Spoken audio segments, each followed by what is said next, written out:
The security room was meant to be silent at night. At 0214, a speaker activated on its own, playing a fragment of a private call routed to no console on the board. I checked the log. There was no entry. The voice stopped mid-sentence. I stood still, hand off the console, listening to the return of static, aware that a call like that should never reach this room. The guard noticed the misroute because the room went quiet in a way it should not have, the usual low electrical breath of the monitoring suite thinning as if a door had been closed somewhere unseen. And in that pause, the residual hiss of an audio channel lingered a fraction too long before cutting out, leaving behind a timestamp that did not belong to any active circuit on his board. He did not react immediately, did not reach for the log key, only leaned forward slightly in his chair, eyes moving across the map of the palace network, rendered in pale lines against a dark field, where the children's wing sat like a sealed pocket, its pathways deliberately narrow, its permissions layered and redundant, and yet the bleed he had heard traced backward through a dormant security path marked inactive for years, a maintenance loop decommissioned after an upgrade and supposedly hard-closed, the kind of thing junior technicians forgot existed and senior ones assumed no longer mattered. And he followed it step by step, pulling the route apart in his head rather than on screen, because pulling it up would leave a trace, and traces invited questions, while the corridor outside the suite carried the soft cadence of boots changing shifts and the faint smell of polish rising from the floors, normal sounds, normal routines, all of it insisting nothing was wrong. He checked the time again, aligning the audio cutoff with the internal clock, then with the call log from the external exchange, and the alignment was too clean to be coincidence, the seconds matching in a way that suggested intention, not drift. And when he overlaid the path against the physical layout, he felt the small tightening behind his ribs that came when protocol and instinct began to diverge, because the dormant path did not terminate at a server rack or a testing node, but curved inward, slipping past a firewall rule that should have rejected it, emerging briefly inside the boundary of the children's wing before disappearing again, as if it had only touched the space and withdrawn. He stood then, moving closer to the secondary console, the one used for diagnostics during outages, its screen reflecting the ceiling lights in a dull grid, and he keyed in a limited query that would not alert central oversight, confirming what he already knew, that the pathway's seal date predated the last audit by 2 years, that its access permissions were frozen rather than erased, a mistake made only when someone intended to return. And he felt the pressure of the palace around him, the weight of its stone and rules and quiet agreements, pressing down not as threat, but as expectation, the unspoken understanding that anomalies were categorized, logged, and passed upward without interpretation. He hovered there, hands resting on the edge of the console, listening to the hum return as another channel engaged somewhere else, knowing that if he closed the inquiry now, the system would reset and the misroute would vanish back into silence, and knowing also that the timestamp would remain, inert but undeniable, tied to a place where silence was enforced for a reason, and he did not yet move to erase it. He shifted his attention to the physical wing itself, pulling up the environmental status rather than the cameras, because temperature and airflow told truths images could hide, and the readouts were steady, the nursery maintaining its narrow band of warmth, the vents breathing at their programmed rate, nothing to suggest disturbance, which was a relief that sat uneasily alongside the knowledge that access did not require entry to leave a mark. And he thought of the children asleep or half awake beyond those walls, of the layers of care designed to make the wing boringly safe, and of how the misroute had brushed against that space without triggering a single alert, as if someone had tested the edge of a fence with a gloved hand.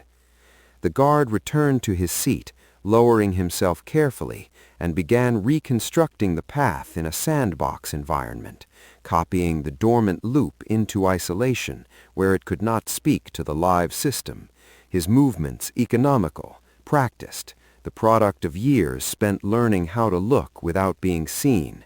And as the model resolved, it confirmed his suspicion that the path had been reactivated briefly, not fully opened, but awakened just long enough to synchronize with the external call before being put back to sleep, a maneuver requiring credentials above his own grade, though not necessarily held by those who wore their authority visibly. And that realization brought with it a subtle shift in the air of the room, as if the walls themselves had leaned closer. He checked the duty roster for the previous night, noting who had been on site, who had remote privileges, who had reasons that would look reasonable on paper, and he resisted the impulse to mark anything yet, because marking created a trail that could be followed back to him before he understood where it led. And instead he saved the sandbox state under a generic maintenance tag, something no one reviewed unless prompted, and closed the diagnostic console, leaving only the main board alive, its calm geometry restored. Outside, a door opened and closed, voices murmured, and he straightened, smoothing his uniform, aware of how stillness could read as suspicion. And when a senior aide passed the glass wall and glanced in, the guard met the look with the neutral expression expected of him, neither inviting conversation nor deflecting it, and the aide moved on, footsteps receding, the palace continuing its mourning as if untouched. Only then did he allow himself to consider the implications fully, the possibility that the misroute was not an error, but a probe, that the timestamp was not a remnant, but a signal, and that reporting it immediately would initiate a cascade of reviews that might secure the wing even as it erased the evidence of how it had been reached, while remaining silent preserved the trace at the cost of violating the very procedures meant to protect it. And he felt the familiar narrowing of options that came when every correct action carried its own risk. He stood once more, this time to adjust the lighting, dimming the suite to its night setting under the pretext of glare reduction, knowing it would reduce incidental visibility from the corridor. And as the room settled into softer shadow, he made his decision not yet to act, but to wait, to see if the dormant path would stir again, because whatever had reached towards the children's wing had done so carefully, and careful things often returned. The overlap revealed itself not through image but through timing, a quiet alignment that should have been impossible, and the guard saw it while reviewing the buffered logs he had allowed to accumulate under the guise of routine monitoring, the palace settling into its late morning cadence around him as sunlight filtered through high windows and broke into pale bands across the consoles. Because the nursery camera feed, one of several low-resolution internal units designed more for accountability than surveillance, had synchronized for exactly 7 seconds with the external call's routing window, not enough to transmit usable visuals and not long enough to trigger an automatic alert, but long enough to confirm that the dormant pathway had not merely brushed the wing, but had been paired deliberately with a live endpoint inside it.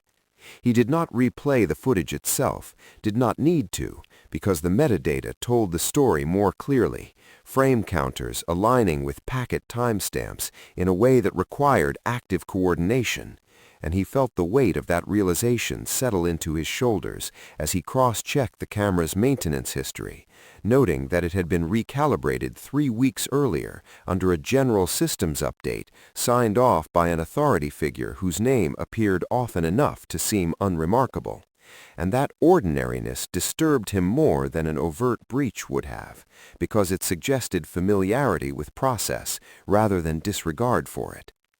The guard adjusted his posture, conscious of the glass walls again, and narrowed his queries to avoid drawing attention, the cursor moving slowly, deliberately, as he traced the synchronization back to its source, confirming that the overlap had occurred without opening the video stream beyond its local buffer, meaning whoever initiated it had either known exactly how to limit exposure or had tested the boundary to see what could be touched without being seen.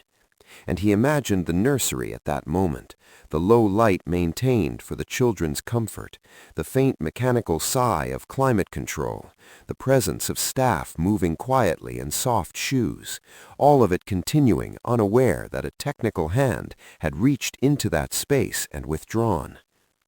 He considered reporting then, drafting the initial notice in his head with its neutral language and careful omissions, and he also considered what would happen next, the immediate lockdown of systems, the arrival of oversight teams who would secure the wing while scrubbing the network clean, turning an active question into a closed case, and the thought left a dull ache behind his eyes, because the overlap suggested intent that had not yet achieved its aim, and intent, once interrupted, often adapted. He saved the alignment data separately, embedding it within a broader performance report so it would not stand alone, and he checked the corridor feed briefly, seeing only routine movement, a senior clerk pausing to speak with a guard before continuing on, nothing out of place, and yet the sense of being observed crept in, not paranoia, but awareness, the understanding that systems this quiet rarely stayed that way by accident, and he closed the feed, hands steady, choosing not to escalate yet, not because he dismissed the risk, but because he believed, with a certainty grounded in experience rather than bravado, that silence for a little longer might reveal more than compliance ever could. The decision to continue observing narrowed his world, compressing his attention to the rhythms of data and the subtleties of access patterns, and as the afternoon wore on, he noted small deviations that would have passed unnoticed by anyone not already alert, a delayed handshake here, a permission check that resolved too quickly there, none of it individually actionable, but together forming a texture of presence, like pressure on the air. And when a request for routine status confirmation arrived from senior technical staff, its phrasing polite and unspecific, he answered it promptly with clean metrics, careful to exclude the sandboxed overlap, aware that withholding information was itself a breach, but judging the risk acceptable while the child remained unthreatened. He took a brief walk through the outer corridor of the children's wing under the pretext of a patrol rotation, feeling the temperature change as he crossed the threshold, the air warmer, quieter, footsteps softened by thicker carpeting, and he paused near a service alcove where the walls absorbed sound, listening to the faint murmur of a caregiver speaking low, the cadence calm, reassuring, and the normalcy of it steadied him even as it sharpened his resolve, because whatever was happening in the network had not yet crossed into the physical space, and his priority was to keep it that way.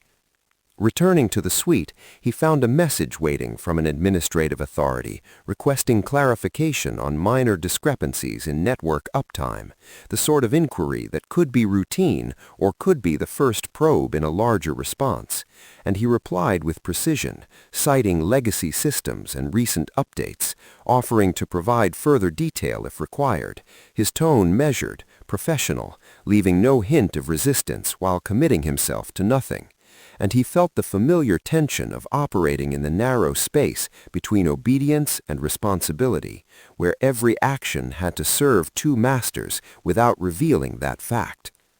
As evening approached, the overlap did not recur, but the guard did not relax, because absence after a test often meant recalibration rather than abandonment, and he set silent flags within the system that would alert only his console if the dormant path stirred again, an unofficial layer of vigilance that lived entirely within his access.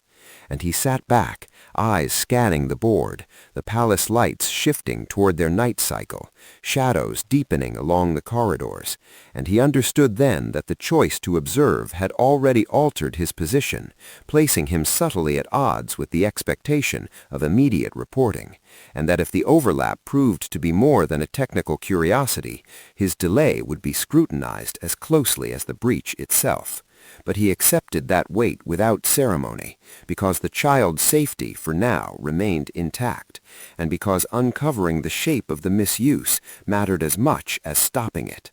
And he watched the clocks roll forward, the seconds clicking into place, waiting for the system or the people behind it to make their next move. The decision came quietly, without a single dramatic signal, arriving instead as a convergence of small pressures that narrowed the guard's options until only one remained tolerable, and he recognized the moment while reviewing the silent flags he had embedded, their status unchanged, but their presence itself a liability, now that senior technical oversight had begun querying subsystem latency with increasing specificity. The requests arriving closer together, phrased with greater confidence, as if someone higher up had become aware that something within the network was being handled locally rather than escalated. The guard responded as required, his replies accurate and restrained, but beneath that compliance, he initiated a separation protocol that existed only for emergency containment, isolating the children's wing network from external routing while preserving internal functionality, a maneuver allowed only with authorization he did not possess, and he executed it carefully, segment by segment, so that from a distance it would resemble routine load balancing rather than a deliberate act of protection. The temperature controls remained steady, the cameras continued their cycles, the access panels responded normally to approved credentials, and yet the dormant path, when it stirred again just after midday, found nothing to reach, its handshake rejected not by a firewall alert, but by the simple absence of a destination, and the guard watched the failed attempt register as a benign timeout, the kind dismissed automatically by the system, and he felt no triumph, only a tightening awareness that he had crossed a line that could not be uncrossed. Almost immediately, a message arrived from a senior administrator requesting his presence in the oversight office, its tone neutral, its timing precise, and he rose from his station without hesitation, straightening his uniform, leaving the console in a state that would withstand casual inspection, but not deep audit, and as he walked the corridor, the palace seemed to listen, the sound of his steps absorbed by thick carpeting, the air cooler near the stone walls, and he noted the absence of usual foot traffic, the way staff moved aside more quickly than normal, as if word had already begun to circulate. The oversight office was lit more brightly than the monitoring suite, the windows uncovered, the long table polished to a soft sheen, and the authority figures seated there did not accuse him directly, did not raise their voices or reference children or danger. Instead, they spoke of protocol integrity, of the importance of unified reporting, of the risks inherent in individual interpretation of anomalies. And the guard listened, hands folded, answering only when addressed, his words precise, acknowledging the procedural deviation without framing it as defiance, describing it instead as a temporary stabilization measure pending clarification. And he could feel the resistance building, not as anger, but as institutional concern, the kind that viewed his actions less as insubordination and more as precedent. When asked why he had not escalated immediately, he replied with the truth stripped of justification, that the overlap appeared exploratory rather than exploitative, that immediate shutdown would have erased evidence, and that he judged containment preferable while the child remained unharmed. And the silence that followed was long enough to register as deliberation, not disbelief. And in that silence, he understood that whatever outcome followed, the system would move to reassert itself, because systems always did. He returned to his post under observation, the oversight office releasing him without resolution, but with expectation, and the pressure intensified, not through confrontation, but through scrutiny. Routine audits scheduled sooner than necessary, secondary reviews appended to his reports, the subtle narrowing of autonomy that signaled concern without accusation. And he continued his work with the same calm precision, aware that every keystroke now carried weight. And when the dormant path attempted access again in the early evening, its pattern altered, probing not the nursery camera, but the access control subsystem that governed internal doors. The guard reacted immediately, extending the isolation to include that layer as well, sealing the wing completely from remote instruction while preserving local overrides for staff. And he documented the action in a private log, time-stamped and factual, knowing it might someday be read aloud in a room much like the oversight office. And the attempt failed cleanly, leaving no alarm, no trace visible beyond his console. And he felt the quiet satisfaction of having anticipated the shift, even as the cost of that anticipation grew. Messages arrived from senior staff advising caution, reminding him of chain-of-command responsibilities, suggesting that further unilateral action would necessitate review. And he acknowledged each in turn, his replies respectful, non-committal, buying time while the palace settled into its evening routines, the children's wing dimming further as night approached, caregivers moving with practiced softness, the world inside those walls narrowing to bedtime rituals and low voices. And he took another walk along the perimeter, his presence unobtrusive, exchanging brief nods with staff, noting nothing unusual in their behavior. And that normalcy reinforced his resolve, because the threat remained abstract, technical, and therefore easiest to dismiss by those not watching it directly.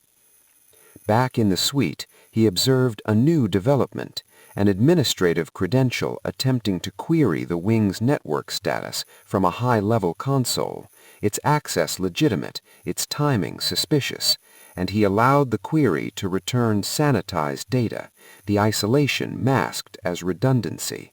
And he realized then that the misuse was not the work of a rogue outsider, but of someone operating comfortably within the palace's hierarchy, someone who expected compliance rather than resistance.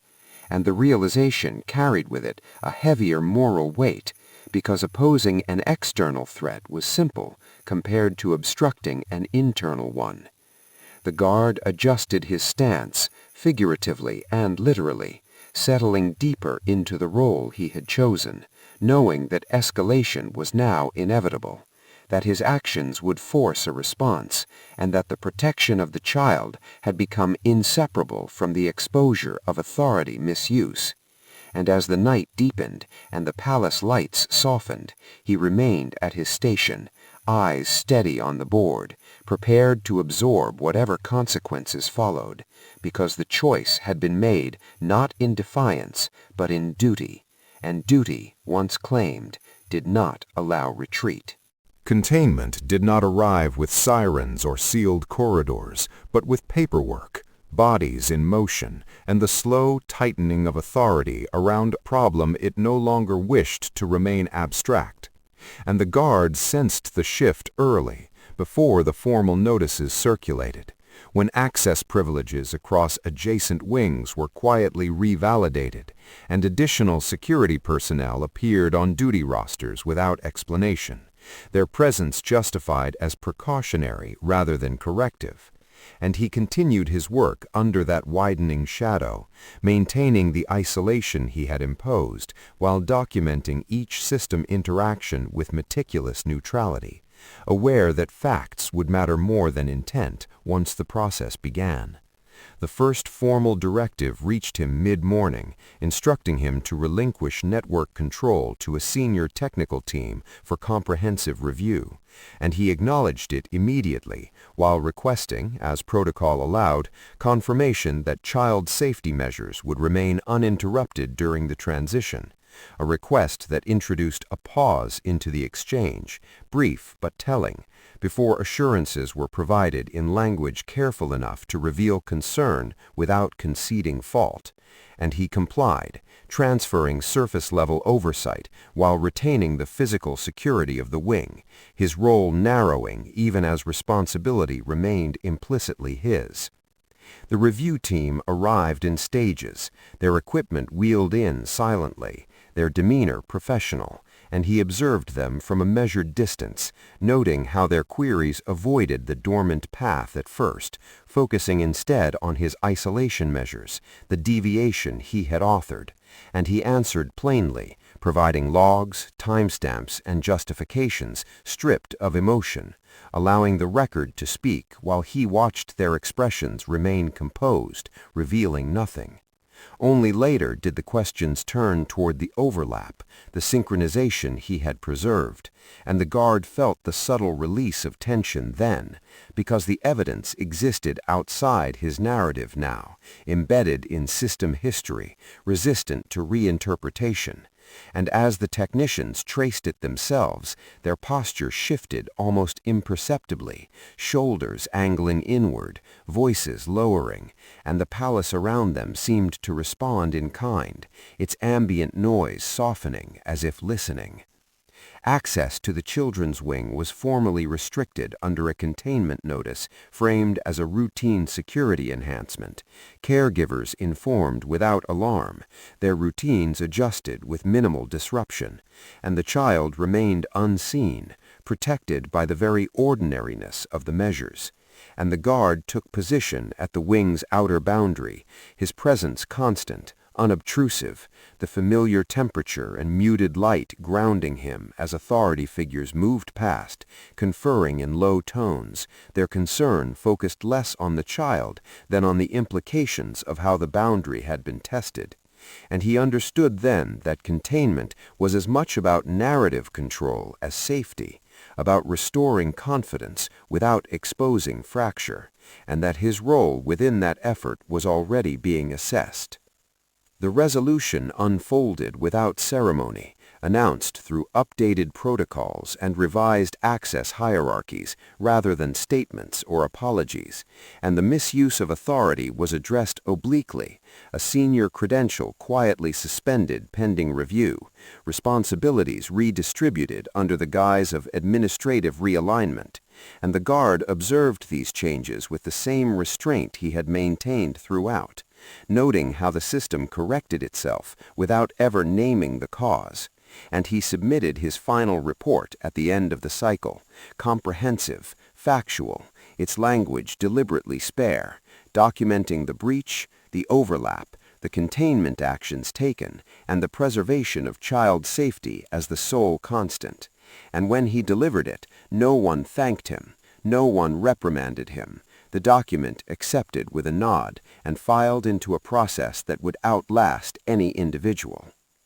His isolation measures were lifted gradually, replaced by officially sanctioned safeguards that mirrored much of what he had improvised, and the children's wing returned to its normal status, the air unchanged, the routines intact, the child continuing their days unaware of the layers of conflict that had briefly converged around their sleep and movement, and the guard found a quiet satisfaction in that unawareness, because protection, when done correctly, left no imprint. The cost, however, became apparent in subtler ways, his autonomy reduced, his actions subject to secondary approval, his name appearing more frequently in oversight discussions framed as professional development rather than concern, and he accepted those constraints without protest, understanding that the institution needed to reaffirm its boundaries after they had been tested from within, and that his choice, though validated by outcome, had disrupted an equilibrium that systems prized above all else.